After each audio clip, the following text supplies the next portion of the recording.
사랑의 샘 평화의 소리 KCR 뉴질랜드 뉴스입니다. 홍수로 황폐해진 넬슨의 일부 사람들은 살 수 없게 된 수백 채의 홍수 피해를 입은 주택들의 평가를 기다리고 있습니다. 도시는 비상사태로 남아있으며 엄청난 청소를 앞두고 있습니다. 저신다 아던 총리는 오늘 피해를 조사하기 위해 넬슨에 있습니다. 지금까지 9개의 주택들에 빨간 스티커가 붙었습니다. 목요일 이후 홍수 피해로 500채 이상의 주택 거주자들이 대피했습니다.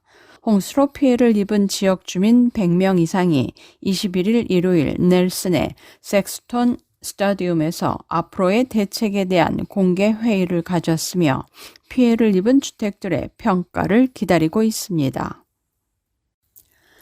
정부는 전국 일손 부족을 해결하기 위해 일부 부분의 숙련된 이주 노동자들에게 새로운 중간 임금 조건보다 적은 임금 지급을 허용할 것입니다. 또한 2022-23 워킹홀리데이 제도 상한선을 2배로 늘리고 워킹홀리데이 비자를 연장하고 있습니다. 다수의 핵심 부분에서 숙련된 이주 노동자들을 고용하고 있던 기업들은 새로운 중간 임금 요건이 제한된 기간 동안 면제될 것입니다. 임시직 근로자 부족을 보다 일반적으로 해결하기 위해 정부는 워킹 홀리데이 프로그램에 대한 접근을 일시적으로 늘릴 계획인데 이 계획은 12,000명의 워킹 홀리데이 메이커가 추가로 뉴질랜드에 올 수 있도록 할 것이라고 말했습니다. 올해 8월 26일부터 2023년 5월 31일까지 만료되는 워킹 홀리데이 비자를 가진 사람들은 6개월 연장을 받을 것입니다. 코어로직 분석에 따르면 최근 주택가격 하락으로 주택담보대출을 받아 구매한 주택의 가치보다 더 많은 빚을 지고 있는 첫 주택 구매자들의 수가 전국적으로 늘어나고 있습니다. 웰링턴은 2021년 마지막 3개월 동안 처음으로 주택을 구입한 사람들의 38%가 현재 마이너스 자산으로 가장 높은 비중을 차지하고 있습니다. 오클랜드에서는 이 기간 동안 주택을 구매한 약 4%의 사람들이 마이너스 자기자산 자본 상태이지만 컬로직의 연구 책임자인 닉 구달은 주택가격 하락이 현재 속도로 계속된다면 이 상태는 빠르게 바뀔 수 있다고 지적했습니다. 주택 가격이 추가로 $50,000 약 5% 더 하락하면 이 수치는 15%로 증가합니다. 웰링턴에서 동일한 추가 주택 가격 하락이 발생하면 10월, 11월, 12월에 구매한 첫 주택 구매자 중 마이너스 자산 상태에 있는 사람의 수는 67%로 급증할 것입니다. 마이너스 자본의 차용인들에게 지급된 대출 금액을 은행들이 얼마를 보유하고 있었는지 확인하는 것은 어렵습니다. 키위뱅크는 6월 30일 마감된 회계연도 보고서에 따르면 차용인이 주택 가치의 100% 이상을 빚지고 있는 주택담보대출은 1억 9,200만 달러입니다. 중앙은행 데이터에 따르면 키위뱅크는 현재 233억 달러의 주택 대출을 보유하고 있으며 이는 5대 은행 ANZ, ASB, BNZ, 웨스트팩, 키위뱅크 시장 점유율의 약 7%를 차지하는 가장 작은 대출 은행입니다.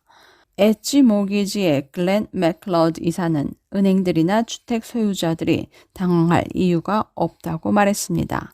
왜냐하면 노동시장이 강하고 실직 가능성이 낮으며 소유자가 지불을 지연할 가능성이 낮기 때문입니다. 경제학자인 토니 알렉산더는 은행들이 공황 상태에 빠지거나 부동산을 압류할 가능성은 낮다고 말했습니다.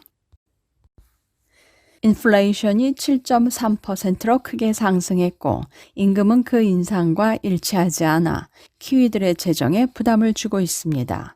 뉴스어브는 오클랜드, 웰링턴, 크라이처치에 살고 있는 4인 가족, 2명의 성인, 2명의 학령기 자녀를 기반으로 3대 도시의 생활비를 계산했습니다. 평균 4인 가족은 편안하게 살기 위해 연간 세액 공제 전 오클랜드는 약 16만 2,600달러, 웰링턴 가족은 약 16만 5,320달러, 크라이처치는 약 13만 7,440달러 수준입니다. 뉴질랜드 통계청의 2022년 6월 말 정규직에 대한 주당 평균 소득은 5.7% 증가한 1,438달러로 세금 이후 연간 55,840달러를 약간 넘는 금액과 키세이버의 3% 기여했습니다. 이러한 계산에 따르면 주요 도시에서 평균 4인 가족이 편안하게 살기 위해서는 뉴질랜드 평균 소득보다 훨씬 많거나 부모 모두 평균 소득보다 조금 더 많은 수입이 있어야 합니다. 임금 형평성을 옹호하는 한 단체인 Mind the Gap은 뉴질랜드의 지속적인 성별 임금 격차가 용납할 수 없는 것이며 불공평하고 실망스럽다고 말했습니다.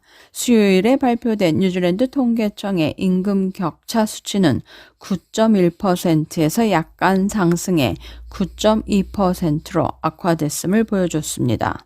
이 수치는 2022년 6월까지 1년 동안 임금과 급여로 인한 시간당 평균 소득이 6.8% 증가해 시간당 1.9달러가 상승해 29.66달러로 증가했으며 이는 1998년 기록이 시작된 이래 가장 큰 연간 비율입니다. 하지만 여성들은 여전히 남성들보다 훨씬 적은 돈을 벌고 있습니다.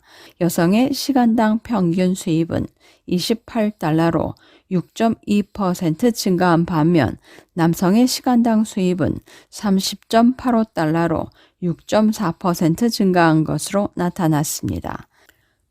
오늘의 환율 정보입니다.